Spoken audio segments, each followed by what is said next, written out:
Sí. Ya se ha aparcado más por allá, ¿no? Allá, sí. No, yo arriba. Arriba, ¿no? Hay bastantes quinceañeros. Pues. Allá, mira, en el muelle.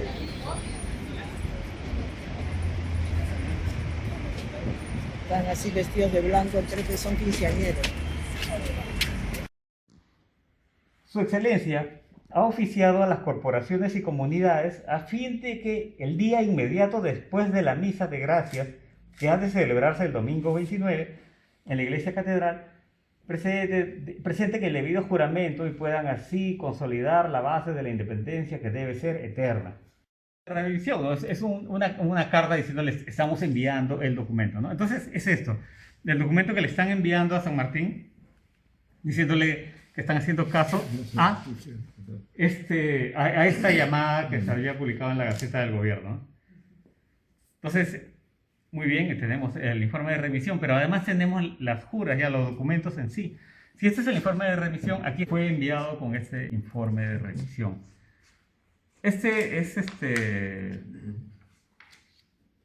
Está un poco deteriorado por la famosa tinta ferrogálica, pero... Este es el acta de juramento.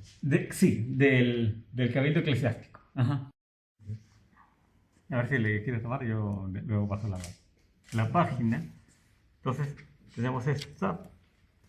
Y aquí se ve la fórmula del juramento, ¿no? La fórmula del juramento juráis, que además se parece mucho a la fórmula de juramento que se utiliza todavía para los ministros, ¿no? Juráis es, como pueden ver, facsimilar. Porque así estuvo hace mucho tiempo, ¿no? Lo pueden ver por el crecimiento. Ciudad Convento. Claro, sí, sí. Entonces, esta es una vista desde la Plaza de Toros, ¿no? Desde Hacha. Claro, desde Hacha. Entonces, Del otro lado de la Riva. Qué bonito, ¿eh? Y el cielo panza de el burro. cielo, ahí, ¿no? sí, el cielo. ¿Qué color El tiene? cielo es ¿Qué color tiene? inconfundible. Además, el grabado original no tiene los colores. Este es un caso especial en el que ha sido pintado por algún amanuense.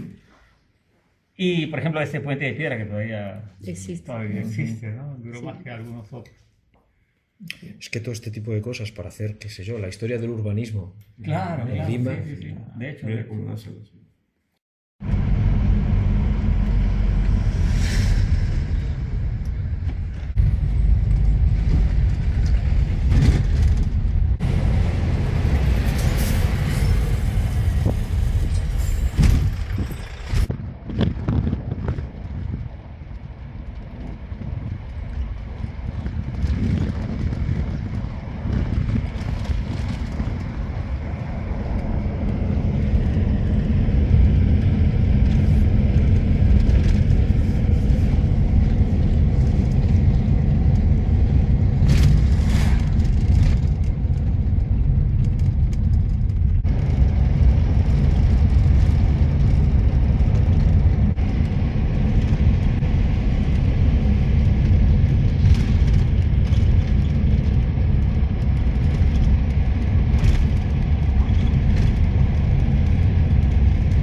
Pertenece a Huancayo.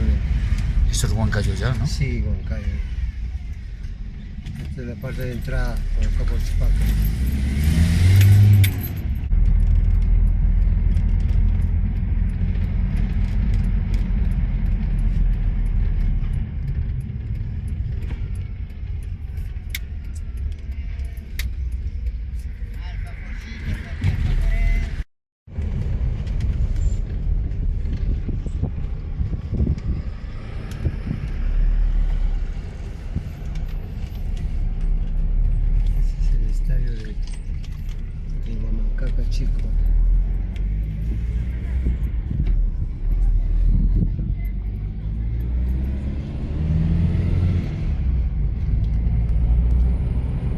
Bolivia. Sí, sí, hemos hecho otros viajes por allí, sí.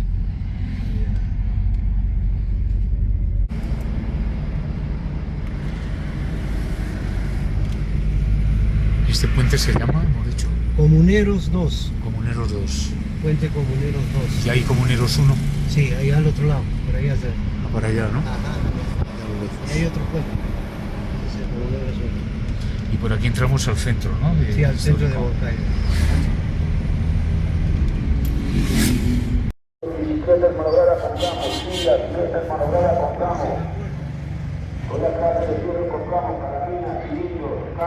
Estamos sobre la organización territorial del Estado, cuyo artículo 137 establece que el Estado se organiza territorialmente en municipios, en provincias y en las comunidades autónomas que se constituyen. Todas estas entidades gozan de autonomía para la gestión de sus respectivos intereses.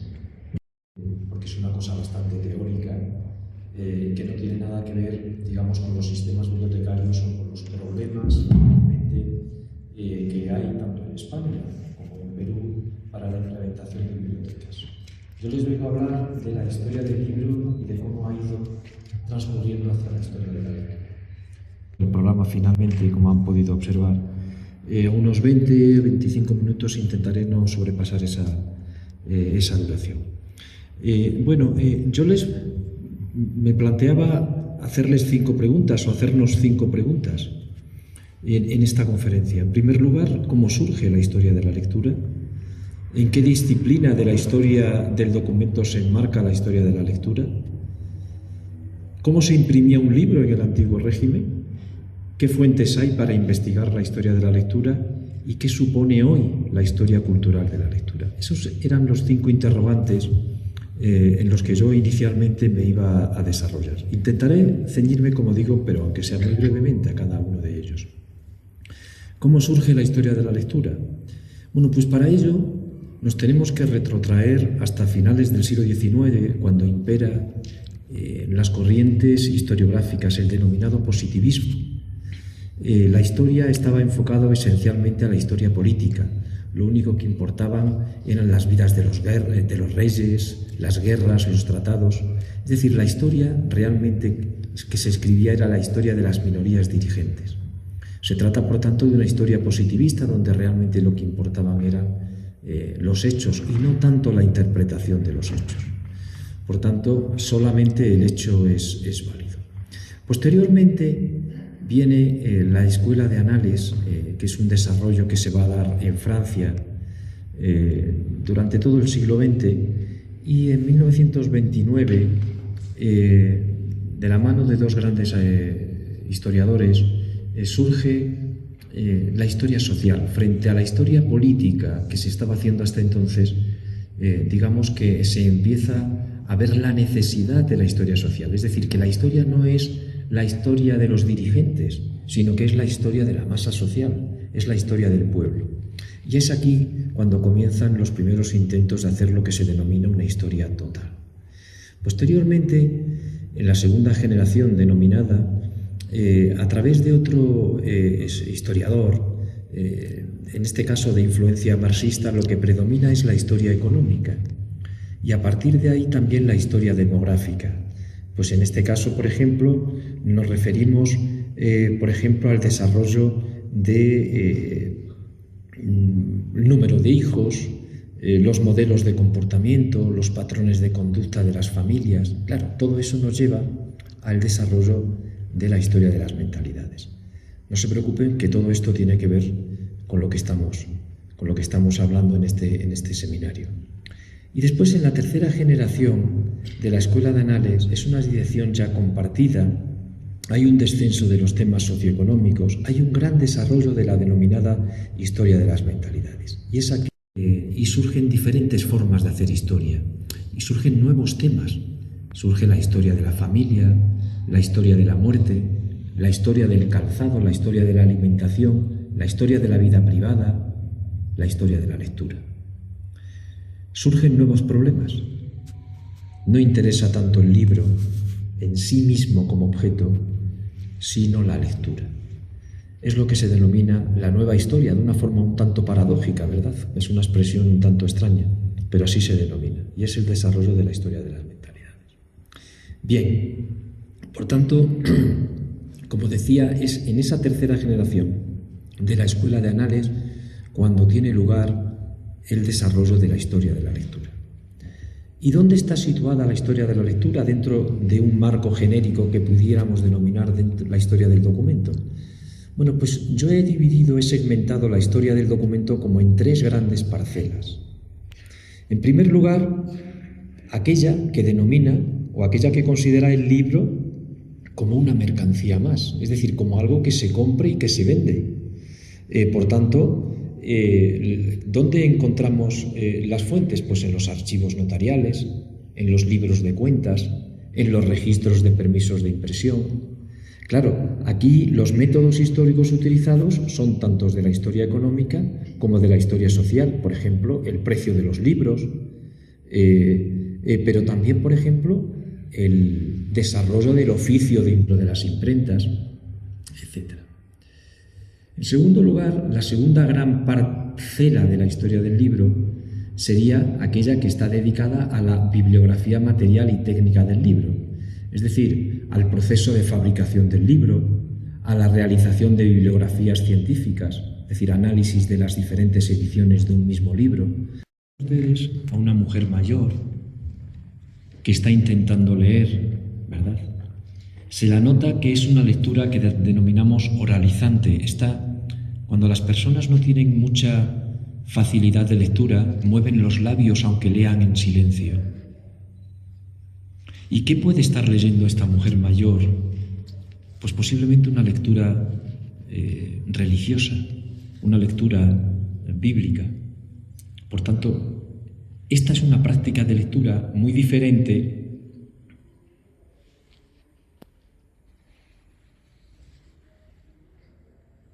a la que podemos encontrar, por ejemplo, aquí. Es una lectura burguesa del siglo XVIII, donde las mujeres se reunían en las salas rococós y leían normalmente cosas de ocio, cosas de entretenimiento.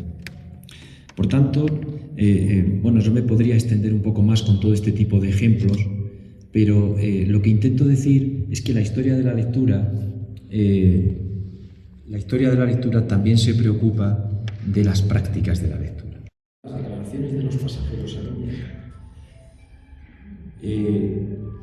cuando los emigrantes o los conquistadores españoles llegaban a España, a México o América, subía al barco un agente de la Santa Inquisición y se les preguntaba una serie de cosas, un interrogatorio acerca de toda su travesía.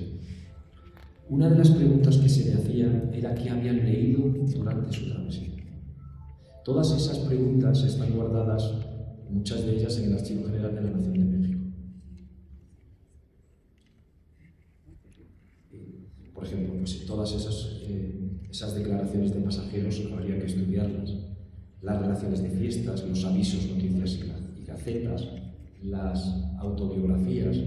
La correspondencia es fundamental porque son recuerdos espontáneos, indicios de lectura efectiva.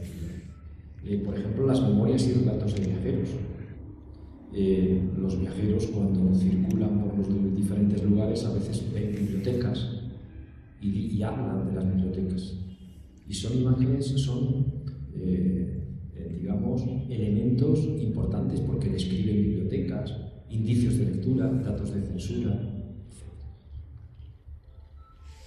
¿Y qué supone la historia cultural de la lectura? Para ir terminando. Bueno, aquí nos tenemos que fijar en un autor muy importante que posiblemente conozca, que es Roger Chartier, que es una persona influyente, que podríamos estar hablando sobre lo que él piensa, digamos, mucho tiempo. Por ejemplo, él dice que el sentido se construye en prácticas de lectura. Es decir, me voy a permitir salir de aquí para pasar más adelante. Él habla de que hay 3 ejes básicos. Hasta hace muy poco, digamos que los ejes básicos eran, por un lado, los textos y, por otra parte, el libro físico, el contenido y el continente. Sin embargo, hay un elemento más que es fundamental, que son las prácticas, que son los usos o apropiaciones que de los textos hacen los lectores. Él combate la historia cuantitativa. Lo importante no es conocer cuántos y quiénes leen, sino cómo se lee. Él habla de la importancia del formato a la hora de las prácticas de lectura. Es decir, dependiendo del formato del libro, la lectura es de una u otra forma. Es decir, el formato influye en las prácticas de lectura, etc. Sobre el concepto de autor también influye, pero no me puedo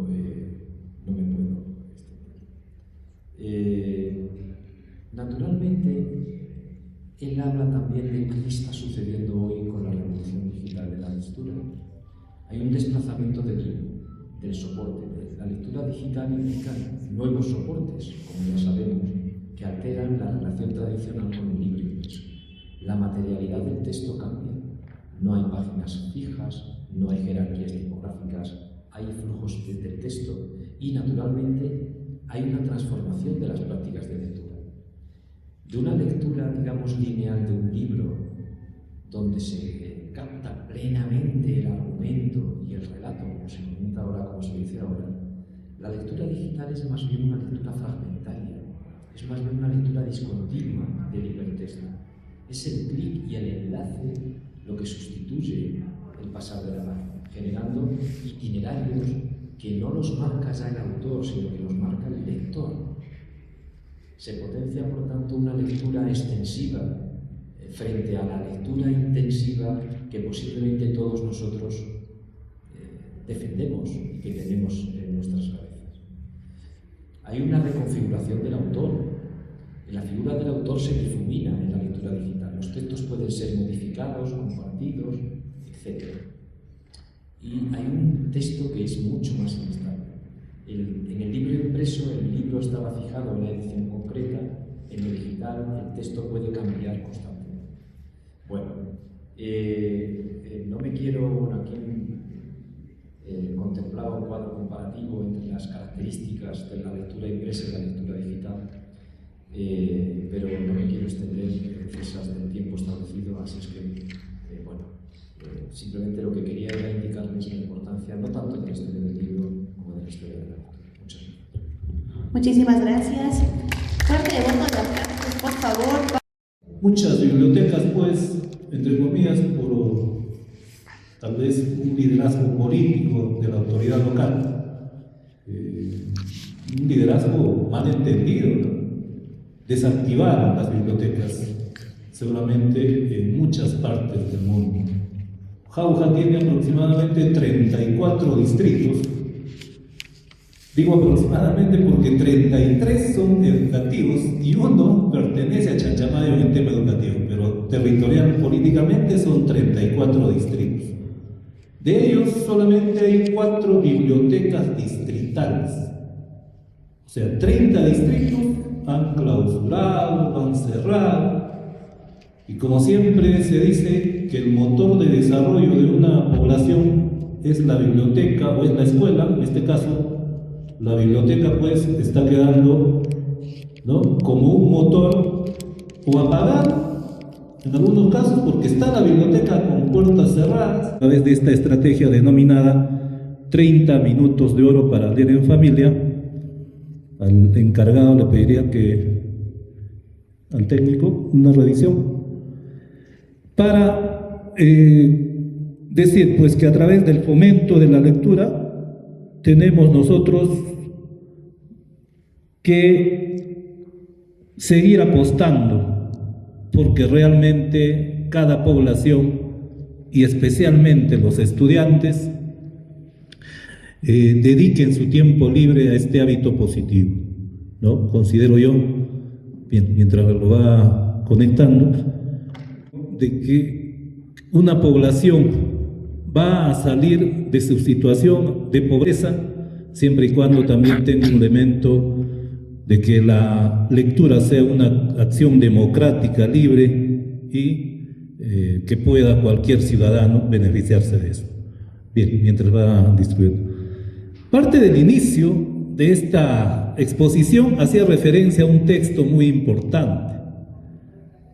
Teníamos ahí justamente la experiencia, y acá está el maestro César Castro, que el año 2020, desde el año 2019-2020, en conmemoración pues a los 200 años de la Biblioteca Nacional, el año 2021, se hace pues la recolección, ¿no?, vamos a decir, de los autores que dedican, vamos a decir, una investigación y textos referidos al fomento de la lectura en el país.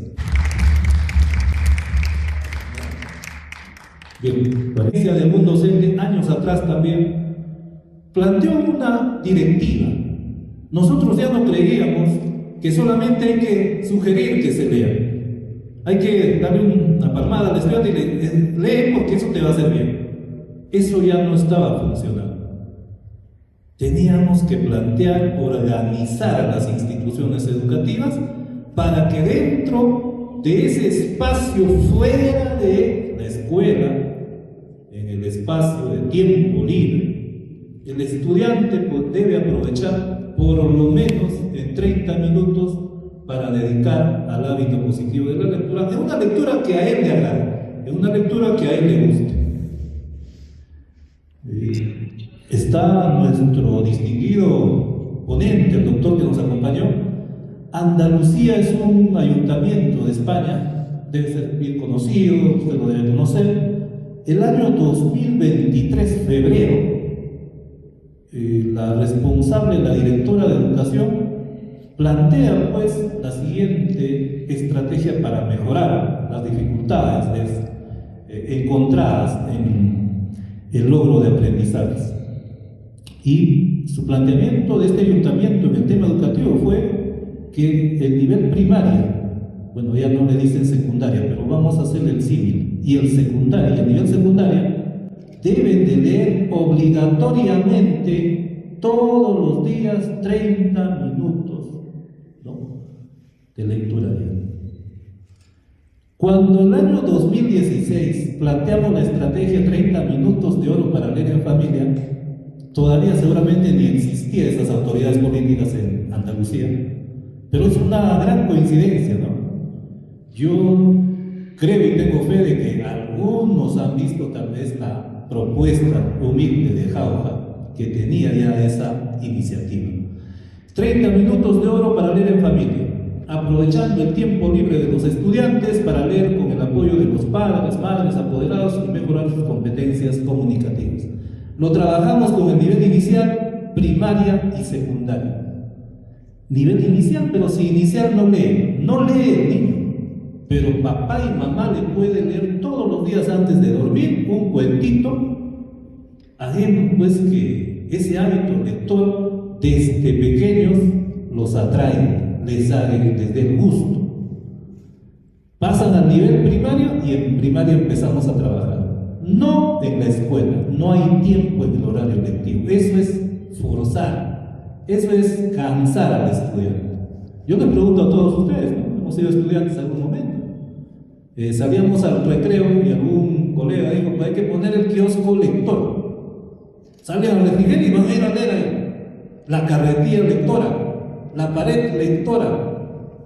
Y yo, mi experiencia, mi vivencia, y se los invito a que ustedes reflexionen. Salíamos al refrigerio, soy ex isabelino, es mi colegio muy cerca, y salíamos al refrigerio, pero los 30 minutos de refrigerio que nos daban me quedaba cortito para saltar, jugar o fastidiar a mis colegas. Pensar en leer ahí, yo creo que es una cuestión que no iba a funcionar.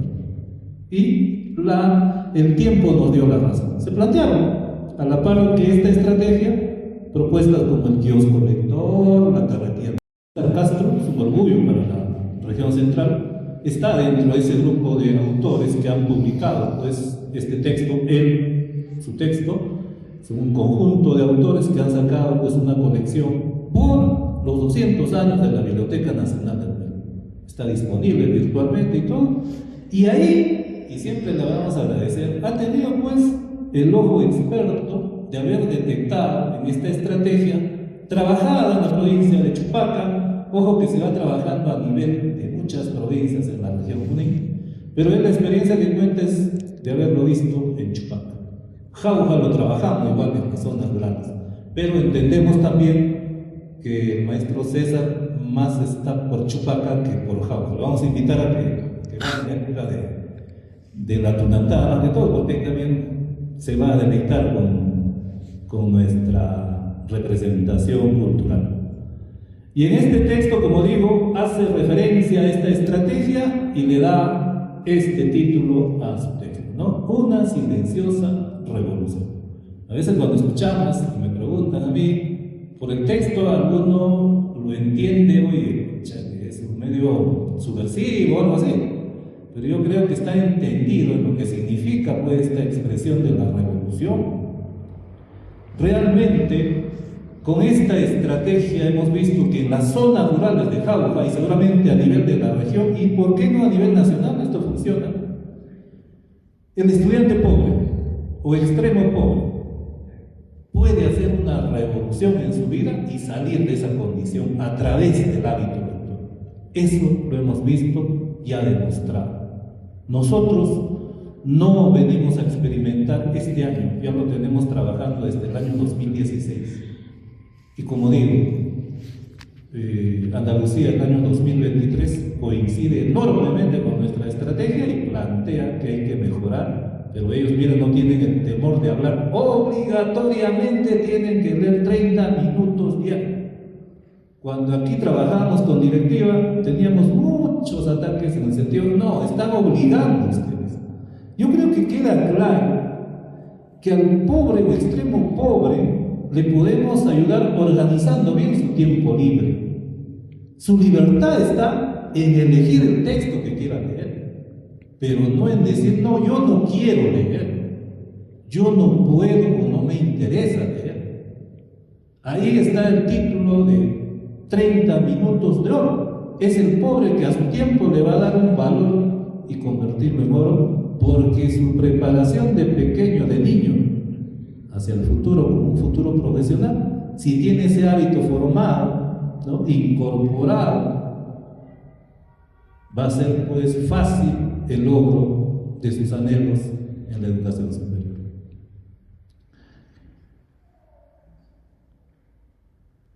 Hay un estudio que ha salido el año 2022. Hasta ahora no se hace una investigación de este tipo. El INEI lo ejecutó y lo publicó también. Es la Encuesta Nacional de Lectura.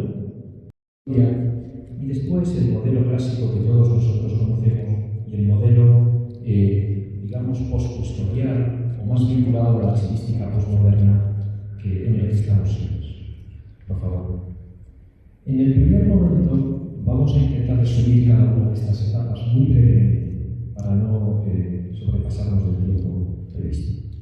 La archivística como un instrumento inductivo y funcional se caracteriza. Características serían, en primer lugar, que el carácter de la archivística es un procedimiento puramente empírico, donde los métodos de clasificación y ordenación de documentos son el resultado simplemente de una elemental práctica funcional. Por otra parte, la consideración del archivo ya como entidad pública y entidad propia. El archivo surge como una institución ya de naturaleza original, pensemos por ejemplo en el archeion griego, y ya con presencia de personal institucionalizado.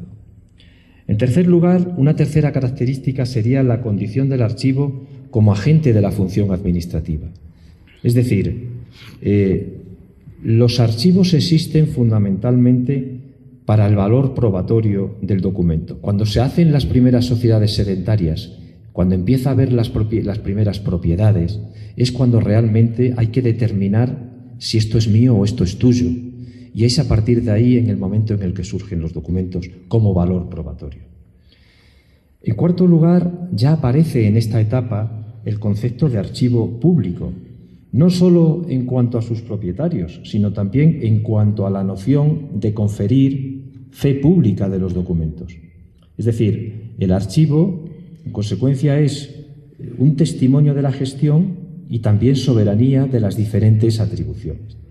Y, por último, ya existen avances en el tratamiento archivístico. Naturalmente, no hay un corpus teórico en esta etapa, pero sí que empiezan paulatinamente a haber una serie de avances teóricos. Por favor. En segundo lugar, pasando muy deprisa, tendríamos una segunda etapa que sería la archivística como doctrina patrimonial y jurídico-administrativa. En estos momentos se torna imprescindible. Se hace indispensable el concepto de fondo como producto natural de la actividad, etc. Y, naturalmente, surge el ciclo vital de los documentos, es decir, que los documentos nacen, posteriormente van a ser transferidos a diferentes archivos hasta que se acaban en un archivo histórico o bien son eliminados, ¿de acuerdo? Más que ciclo vital, podríamos llamarlo la línea vital, ¿verdad? La línea vital. Naturalmente, todo eso se concibe con diferentes métodos que son muy conocidos y que naturalmente no voy a explicar, como es el cuadro de clasificación, el calendario de conservación-retención, la descripción y normalización documental o la gestión documental. Son elementos sustanciales de este paradigma clásico en el que todavía en muchos sitios nos movemos y que ahora se está poniendo en entredicho. Por favor. Desde la década de los años 80, prácticamente, pues digamos que hay un nuevo escenario, y que ese nuevo escenario, pues lógicamente, influye decididamente en la epistemología de la archivología. Digamos con diferentes consecuencias. En primer lugar, porque se cuestionan las grandes formulaciones de la modernidad.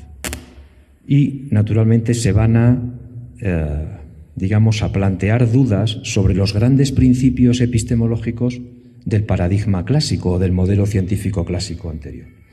Eso es en gran medida debido a la revolución de la información electrónica, como la denomina Berman. Existen diferentes denominaciones. Hay modificaciones en las formas, modificaciones en los procesos, surge un nuevo profesional, un nuevo concepto de tiempo. Es decir, digamos que es necesario poner en entredicho todo lo que se estaba planteando en el paradigma clásico, porque digamos que esos principios teóricos ya no se adaptan plenamente a las nuevas circunstancias. Fruto de todo ello, por favor, fruto de todo ello es que hay un debate entre diferentes teóricos de la archivología. Por una parte, aquellos que son partidarios, por así decirlo, de la reconciliación, es decir, aquellos que creen que es posible una solución reformista, es decir, siguen manteniendo fe en los principios y en los métodos tradicionales, pero tienen que ser adaptadas a las nuevas circunstancias. Y también hay otros que consideran que no, que hay que tomar una solución rupturista. ¿Por qué? Pues porque naturalmente el modelo científico anterior no es válido y que en consecuencia hay que crear nuevos modelos científicos. Hay un modelo científico que es importante, que es el modelo científico del record continuum, que es un modelo científico que, dicho de forma muy breve, surge en Australia, y que los objetivos no es tanto de fijarse en el documento como en el contexto de creación de los documentos, tener evidencia, posibilitar uso, etc.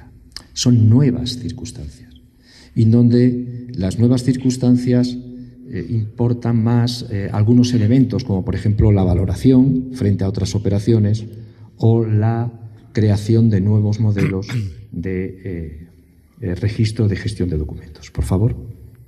Bueno, este es el modelo que, bueno, si hay luego debate podemos explicarlo, pero no me voy a entretener. Bien, pasamos, por favor. Bien, en segundo lugar, como les decía, me quería fijar en esta segunda parte de la intervención, en la explicación de esos factores socioculturales, porque lo que hemos visto hasta ahora ha sido un desarrollo esencialmente lineal, ¿vale? Pero hay que fijarse, digamos, en esos factores que han posibilitado el desarrollo de los archivos a lo largo de la historia. Estos factores a los que nos vamos a referir son procesos de extraordinaria magnitud. Es decir, son procesos que se determinan por su carácter, podríamos decir, macroestructural, tanto por su permanencia en el tiempo como por las implicaciones que presentan. No son procesos abstractos y que no pueden ser aplicados del mismo modo a todos los lugares y en cualquier época histórica. Pero son procesos que han intervenido en todos los momentos y en todas las etapas. Y luego son procesos que, aunque nosotros aquí lo vamos a explicar muy brevemente de forma individualizada, no son procesos que actúen de forma autónoma, sino que son procesos que actúan de forma interrelacionadas entre sí. ¿De acuerdo? Son esos los factores socioculturales que yo entiendo que han hecho posible el desarrollo de nuestra disciplina a lo largo de la historia. Vamos a pasar, por favor. El primero de ellos es la cultura escrita. Bueno, pasamos, por favor, porque esto es la cultura escrita. De todas las vinculaciones que podemos establecer entre los archivos y su entorno social y cultural, la más evidente, sin duda alguna, es la cultura escrita. Podríamos decir que es una precondición para la existencia de archivos. El hecho de que en determinados momentos y en determinados lugares surja la escritura, esto supone la entrada en escena de nuevos agentes culturales y una nueva forma de transmisión y de la información. Es decir, en gran medida la escritura sustituye a la memoria, sustituye a la palabra como elemento transmisor y verificador de los contenidos culturales. Obviamente, por tanto, los documentos escritos son las primeras causas del origen de los archivos. Este es un elemento, un factor que desplaza, por tanto, paulatinamente a cualquier otro mecanismo para transmitir contenidos culturales, para comunicar órdenes políticas, para garantizar derechos, etc. No fue un proceso revolucionario. No, por favor, pasamos al de antes. No fue un proceso revolucionario. No, para atrás, por favor. 2 para atrás. Ahí. No es un proceso revolucionario el surgimiento de la escritura, sino que, como saben, bueno, pues poco a poco va surgiendo de forma paulatina. En cualquier caso, para ir cerrando, entendemos la cultura escrita como un factor que podríamos denominar a priorístico, que ha influido decididamente en el desarrollo de los archivos. Pasamos, por favor. El segundo factor es lo que yo denomino la práctica eclesiástica. Como decíamos el otro día, los poderes religiosos siempre han tenido un empeño por transmitir la doctrina de forma unilateral y completa. Es decir, el documento eclesiástico es el resultado de garantizar la autenticidad doctrinal y la tradición eclesiástica. En consecuencia, la práctica eclesiástica influye en el desarrollo de los archivos mediante sus pretensiones de conservación y de intemporalidad del documento eclesiástico. Por otro lado, además, como también comentábamos, son muy útiles culturalmente los formalismos y los usos de los documentos eclesiásticos, que muchos de ellos todavía seguimos conservando en los documentos civiles, aunque no sepamos cuál es su origen. Por otra parte, la administración eclesiástica. Es significativa el grado de cohesión que tiene la administración, la complejidad administrativa que tiene, ese funcionamiento de la administración eclesiástica ha sido copiado por la administración civil. Por no hablar, por tanto, además de todas las medidas organizativas que supuso el Concilio de Trento, que, como saben, a partir de entonces en todas las parroquias tiene que haber diferentes documentos eclesiásticos. En cualquier caso, entendemos que la práctica eclesiástica ha sabido articular muchos de los elementos que han configurado el desarrollo evolutivo de la archivística, deviniendo en ser una influencia explícita para el desarrollo de los archivos. Pasamos, por favor. El tercer elemento es la salvaguarda jurídica de los derechos de los particulares y también de las instituciones. Este factor se ha visto desarrollado por tres elementos: el derecho romano, la diplomática y el notariado. Es necesario aquí hacer constar que la condición del documento escrito como el principal instrumento probatorio de cualquier derecho público o privado vino propiciado por la recepción del derecho romano. Por consiguiente, y sin descender más en las argumentaciones, se constata la importancia del derecho como elemento favorable para el desarrollo de los archivos, al avalar el valor jurídico del documento. Por otra parte, la diplomática. La disciplina diplomática se configura en torno al concepto de documento como instrumento jurídico de creación, reconocimiento y renovación de derechos. Es la burocracia y el archivo como instrumento político. ¿Qué me van a decir de la instrumentalización política de los archivos? Pues es evidente. Se desarrolla, esto está ligado fundamentalmente al desarrollo en la complejidad de las diferentes formas políticas. Es decir, a mayor complejidad, mayor número de instituciones burocratizadas, a mayor burocracia, mayor producción documental y, por consiguiente, mayor necesidad de personal técnico profesionalizado y, naturalmente, mayor desarrollo de los archivos. Con dos consecuencias o con dos cuestiones. Por un lado, la necesidad de que la historia esté basada en fuentes auténticas.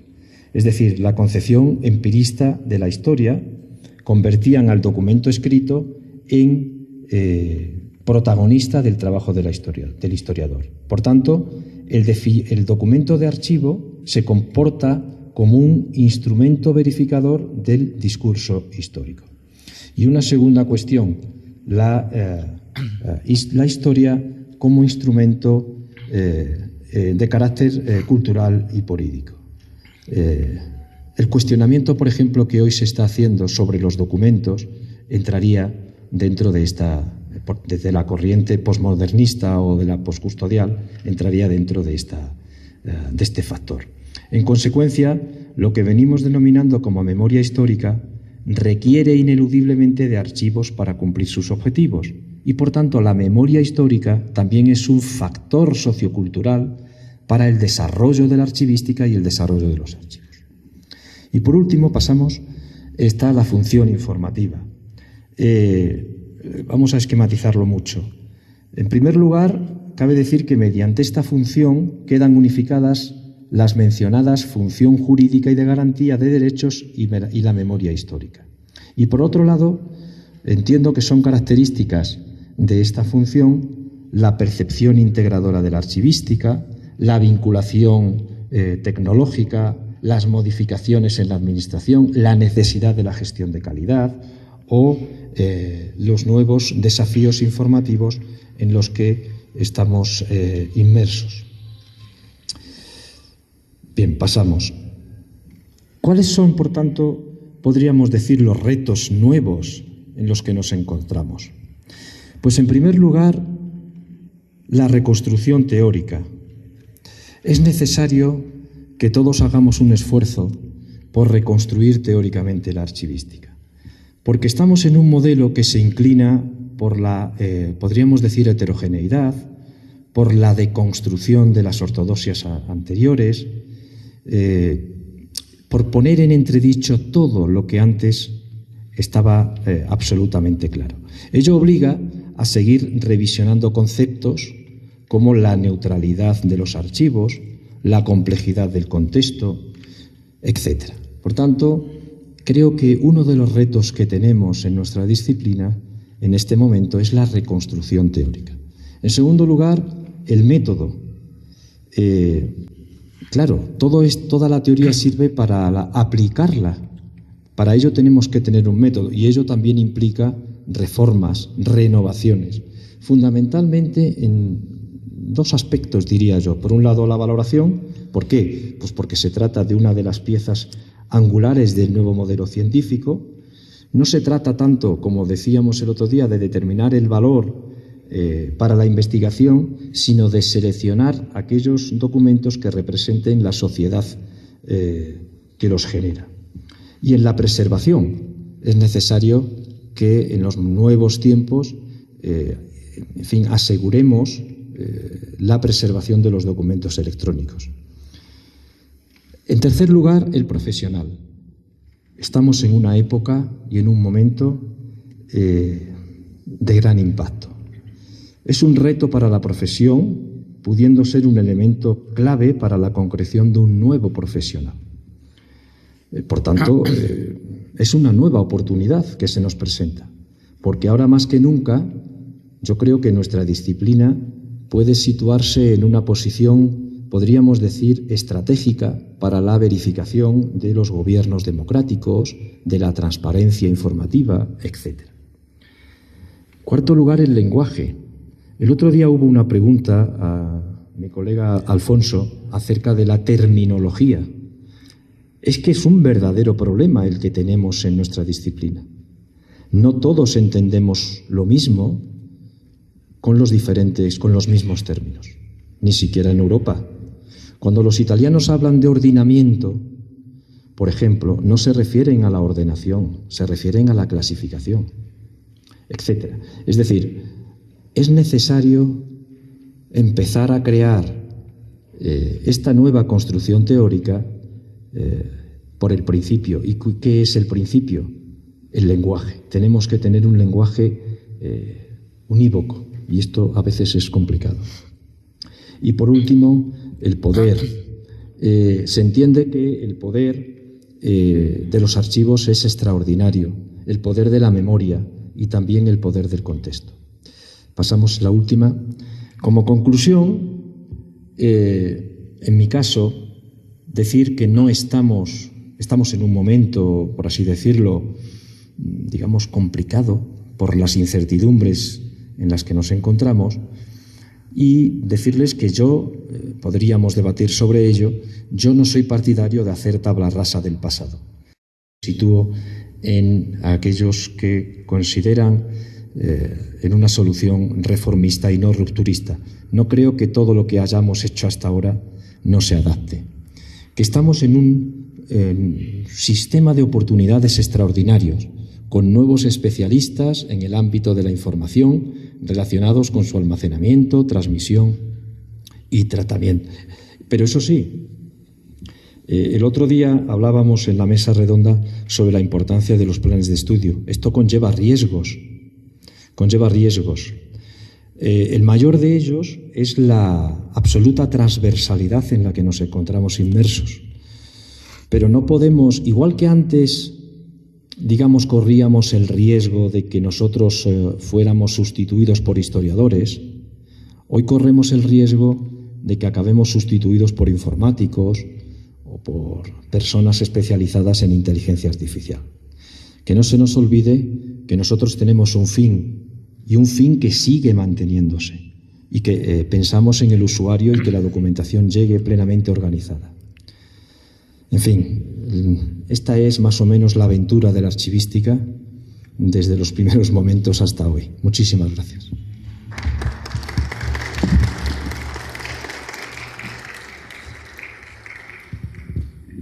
Complacida y lo felicito al profesor. prácticamente hemos tenido una clase de historiografía de la archivística, diría yo. Nos ha hecho pasear por todos los archivos en el mundo, principalmente un enfoque europeo, pero es que esta disciplina es importante para brindar principalmente a los gobiernos, a los países, la transparencia que los ciudadanos necesitamos, ser garante de los derechos de los ciudadanos y también un instrumento de poder en el mundo, como nos lo ha dicho, ¿no? Eso ha sido el caminar más o menos en el tiempo de los archivos, y después viene ya el tema de que este documento que se crea con valor para el mismo documento y para que las entidades que tenían que dar de alguna manera una respuesta, las administraciones, entonces ya va caminando hacia una ciencia, ya diríamos la archivística. Entonces creemos que la archivística moderna, que ya incorpora nuevos elementos sobre cómo se deben dar los tratamientos a los documentos, por ejemplo, la clasificación, el inventario, la vida de los documentos, o sea, el valor permanente o el valor momentáneo, que ya vendría a ser la eliminación, como lo conocemos nosotros por acá en la archivística, nos brinda realmente oportunidades, ¿no?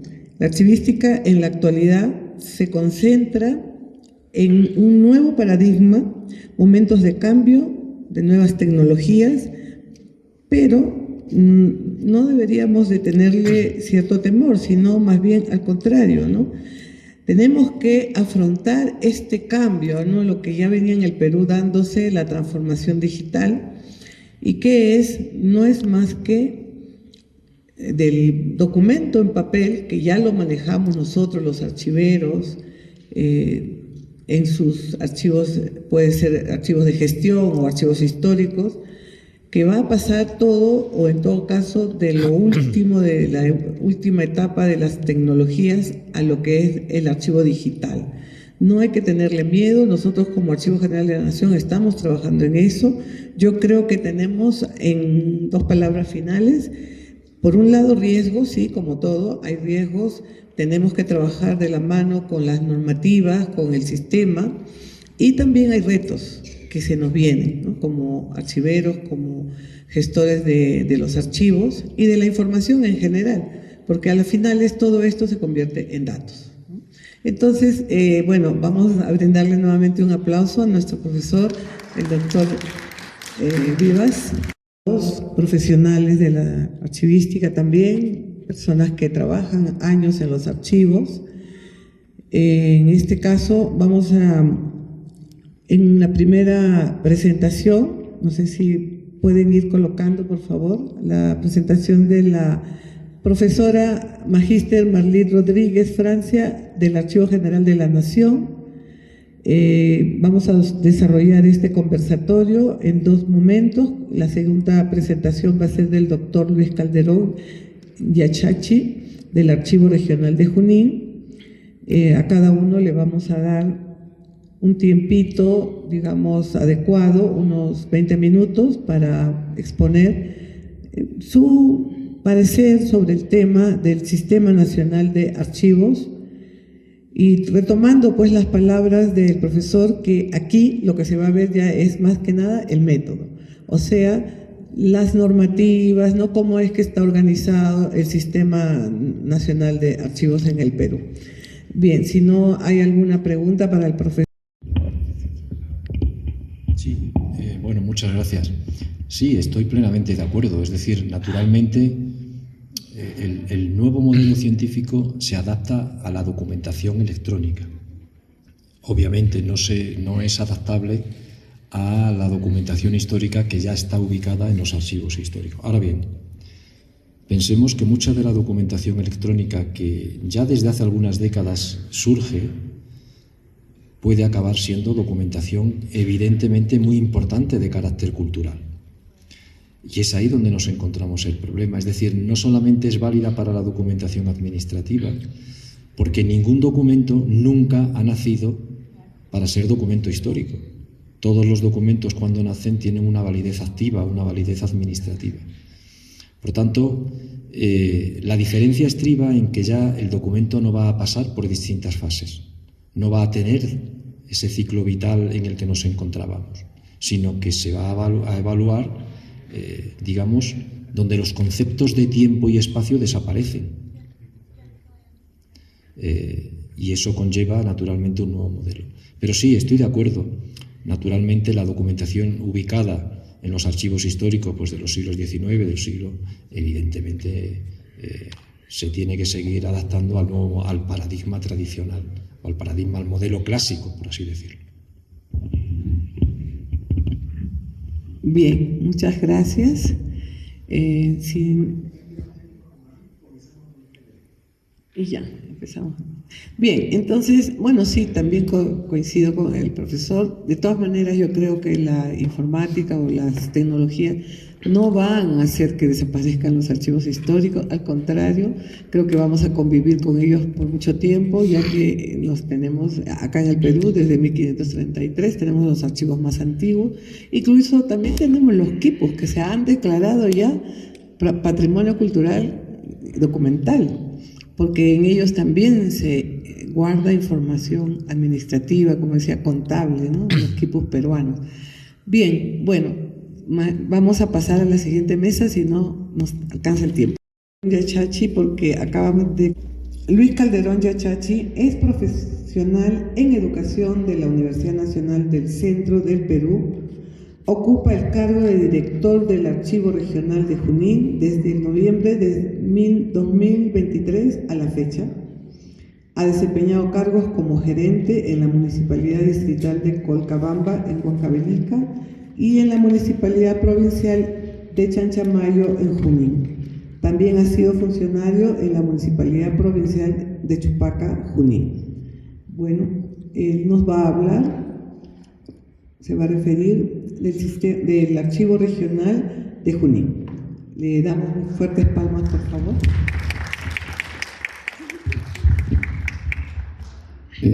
Muy buenos días con todos los presentes.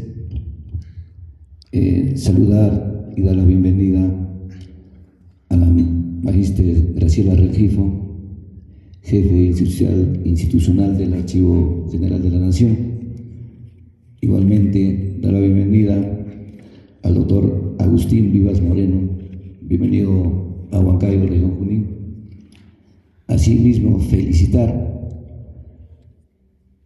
a la Dirección Desconcentrada de Cultura de Junín y al señor César Castro por la realización del tercer seminario hispano-peruano de bibliotecología y documentación. Bueno, quien les saluda es, tengo el cargo de director regional de archivo de la región Junín, cual me vengo desempeñando desde noviembre del año 2023 a la fecha.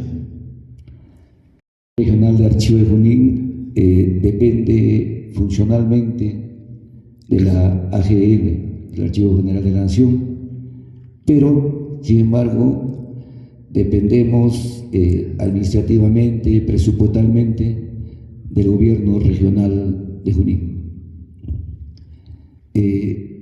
En la actualidad no contamos todavía con un local propio.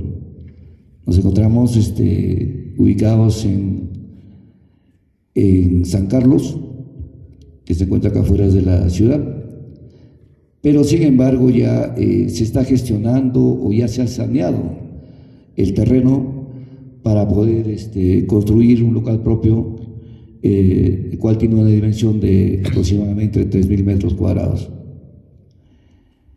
Quiero también igualmente agradecer a todos mis compañeros de trabajo, en lo cual hemos preparado un documento un video para que en forma didacta podamos explicar las actividades y funciones que cumple la Dirección Regional de Archivo. No sé si por favor podrían. Acá tengo ya mi material para compartir. Un ratito voy a presentar a Magíster Marlit Rodríguez Francia. que ella es licenciada en Sociología por la Universidad Nacional Mayor de San Marcos, ha egresado de la Maestría de Docencia Universitaria por la Universidad Nacional de Educación Enrique Guzmán y Valle, ha sido directora de la Escuela Nacional de Archiveros del periodo 2006 al 2010, también directora de la Dirección de Normas Archivísticas del Archivo General de la Nación desde 1994 al 2018. Actualmente se desempeña como directora de Desarrollo de Políticas Archivísticas del Archivo General de la Nación y ha ejercido la docencia archivística en diferentes instituciones y organizaciones a nivel nacional, incluyendo la Escuela Nacional de Archivística. Ella nos va a hablar del Sistema Nacional de Archivos en el Perú. Con ustedes, Marlit Rodríguez. Un fuerte aplauso, por favor. ¿Está bien? Ya. ¿Puedo compartir? Todavía no. Ustedes me dicen. Ya. Me dicen para empezar.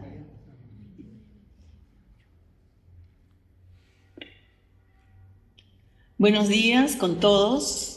Para mí es un gran honor estar el día de hoy compartiendo con todos ustedes.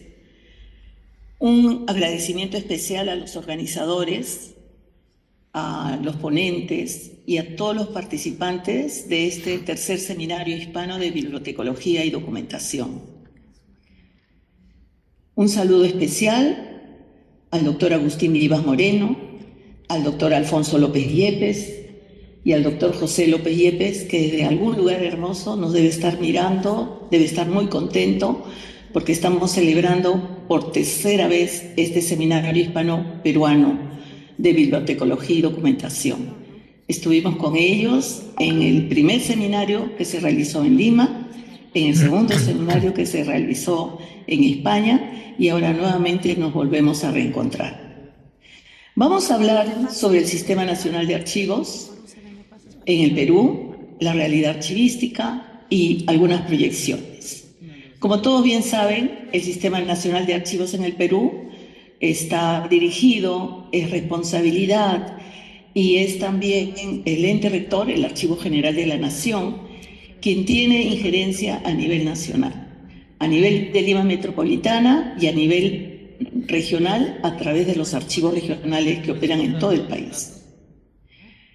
El Archivo General de la Nación es el ente rector del Sistema Nacional de Archivos, de acuerdo a la Ley 25323 y su reglamento. Es el ente rector. ¿Cuál es su finalidad? Integrar de manera funcional, estructural y normativamente a los archivos de las entidades públicas existentes en el ámbito nacional, mediante aplicación de principios, normas, técnicas y métodos de archivo. Y una serie de actividades, un despliegue de actividades que realiza el Archivo General de la Nación desde todas sus direcciones. Y hacia dónde se orienta este sistema y quiénes conforman parte de este sistema: los archivos públicos, los archivos regionales, los archivos privados de función pública y los archivos privados también. El Archivo General de la Nación, como ente rector del Sistema Nacional de Archivos, tiene una injerencia aproximadamente hacia 3.084 entidades y 25 archivos regionales. Esta cifra de la administración pública es una cifra aproximada y está basada en la información que viene desde la Presidencia del Consejo de Ministros. Pero todos sabemos que la actividad pública y las instituciones públicas son muy cambiantes. Constantemente pueden aparecer unas, pueden fusionarse otras y algunas pueden dejar de existir. Por lo tanto, exactamente no tenemos una cantidad, pero posiblemente más adelante lo vamos a solucionar con un proyecto que tenemos en mente. El Archivo General de la Nación, en cuanto a sus funciones, las políticas nacionales las va a orientar al establecer directrices para la gestión de archivos a nivel nacional.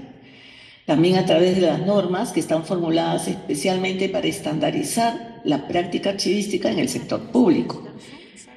Una de las funciones más importantes y de mucha responsabilidad es la que se realiza a través de la Dirección de Desarrollo de Políticas Archivísticas con la supervisión de archivos en Lima Metropolitana y la evaluación de los archivos regionales a nivel nacional.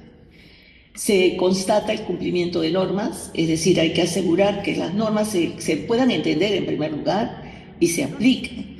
Y al aplicar, las instituciones están obligadas a presentar documentos de gestión archivística que son muy importantes para sostener el desarrollo del sistema institucional de archivos y para asegurar el patrimonio documental que se va generando día a día. Y es patrimonio documental que, si bien es cierto, hoy en día transparenta gestión, sustenta derechos del ciudadano, se permite la accesibilidad a los datos, a la información, es una documentación que tiene inmediata utilidad, vamos a decir, pero que también hay que considerar que mucha documentación, buena parte de ella, va a tener que pensarse muy bien para poder preservarlas, así como tenemos documentación en el Archivo General de la Nación, que data del siglo XVI, pues esta documentación de ahora que se está generando en las instituciones tiene que estar salvaguardada. ¿Para qué? Para que se convierta en una memoria más adelante y sea fuente de investigación también. Damos pase al video para que concluya con su exposición. Creo que va a ser mejor gráficamente. Gracias.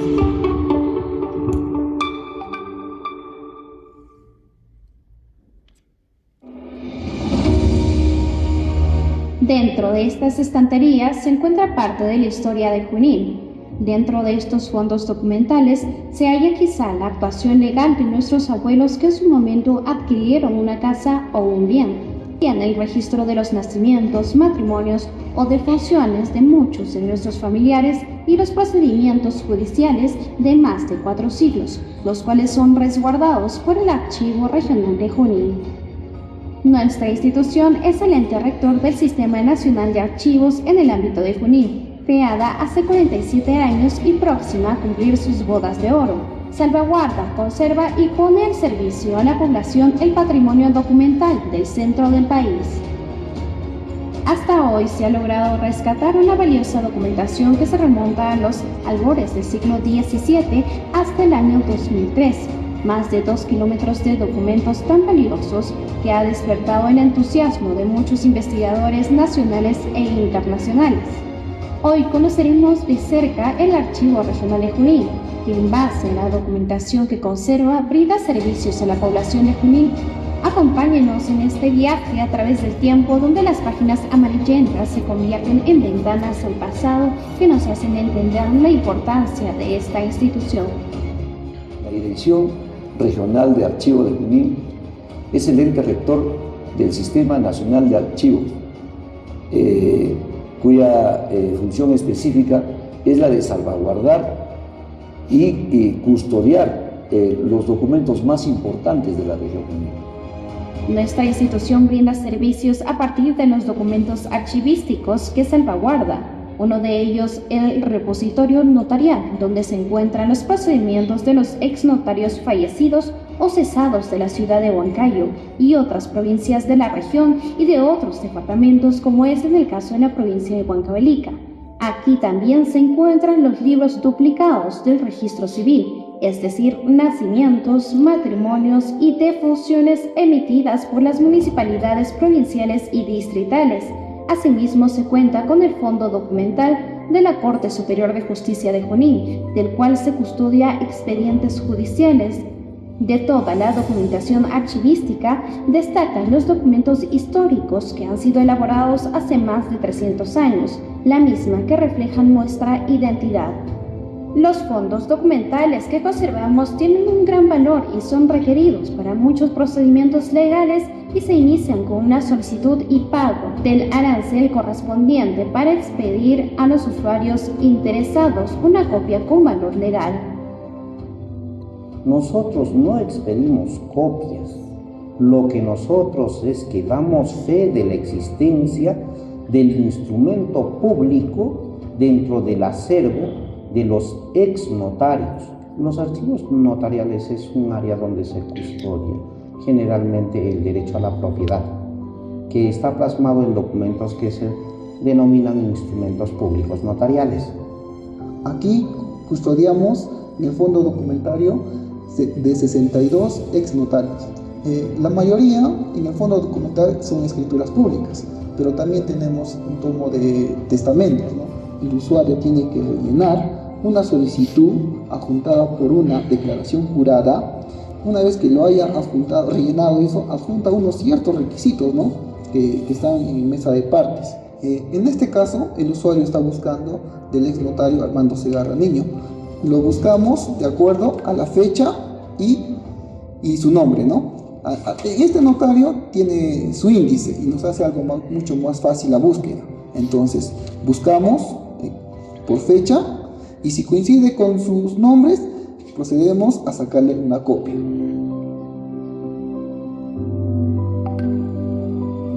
Una vez obtenida la copia de la escritura, se adjunta en la solicitud y esta solicitud se envía a una revisión, ¿no? por los profesionales ya legales que están encargados de eso. Finalmente, para emitir las copias certificadas y testimonios correspondientes de las escrituras públicas, se tiene que hacer la verificación correspondiente. Esto consiste en revisar las generalidades de ley, que se tiene que revisar las firmas de los notarios, las firmas de los comparecientes, ¿no? y de los testigos. Si el documento es completo, se emitirá un testimonio, y si es incompleto, se emitirá una copia certificada. Otro fondo documental que es bastante requerido por la población corresponde a los documentos civiles como las partidas de nacimiento, matrimonio y defunción de muchas municipalidades que han transferido al archivo regional y que hoy, tras un breve trámite, pueden ser expedidos a los usuarios interesados. Los documentos que se han transferido aquí en el Archivo Regional de Junín tenemos de las 9 provincias, donde está el acta de matrimonio, partida de nacimiento, acta de difunción, de los cuales las más antiguas tenemos de la provincia de Concepción, que es del año 1911, y la más reciente, que es de San Pedro de Pihuas, del año 2000. Aquí también se resguardan archivos judiciales de gran importancia. Así nos lo explica la responsable del área. Los fondos que tenemos aquí son archivos judiciales. Estos archivos judiciales custodiamos desde el año 1850 a 1986. En estos archivos judiciales se encuentran los del juzgado de primera instancia, juzgado de segunda instancia, juzgado en lo civil y juzgado en lo penal, así también como el juzgado agrario y paz letrado. Todos estos expedientes han sido trabajados y elaborados por los exsecretarios de juzgado de esos años. También custodiamos expedientes de la provincia de Huancayo, de toda la región Junín. Asimismo, también custodiamos expedientes del departamento de Huancavelica y del departamento de Cerro de Pascua. Uno de los fondos que ha causado gran expectativa y la cual convoca a grandes investigadores son los documentos históricos de Junín. Nosotros albergamos información muy importante que data desde 1714. Como pueden ustedes visualizar, esta documentación se guarda en cajas archiveras especiales para su conservación. Estos documentos seleccionados con valor histórico, como ustedes pueden apreciar, sus hojas pues son los papeles antiguos y las escrituras es en paleografía. Tienen signos acá de escritura que un especialista tiene que traducir para poder comprender su contenido. Estos han sido empastados, como ustedes pueden ver, el material antiguo que es el cuero de becerro. Sabemos que en los archivos está la memoria histórica de cada entidad. El Archivo Regional Junín vela por el cumplimiento de las directivas y normas emanadas del Archivo General de la Nación.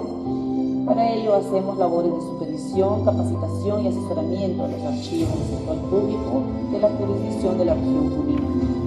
Dentro de ello también hacemos el acompañamiento a los procedimientos de eliminación que se efectúa cada unidad. Para ello verificamos in situ los documentos que van a ser eliminados ahí teniendo su valor. Como hoy pudimos conocer, el Archivo Regional de Junín es una institución que resguarda la historia, pero aún hay mucho por hacer. cómo buscar la modernización en medio de este mundo que cada vez está más digital. Queremos modernizar nuestra institución realizando capacitaciones a todos los servidores con el único objeto de poder realizar un mejor servicio a toda la población usuaria de esta parte de nuestro país. Este es el Archivo Regional de Junín, una institución que se ha convertido en el guardián de nuestro patrimonio documental de Junín y que con el esfuerzo de sus profesionales busca abrirse paso en un estado moderno y eficiente. Gobierno Regional de Junín, el cambio lo hacemos todos. Vamos a brindar un fuerte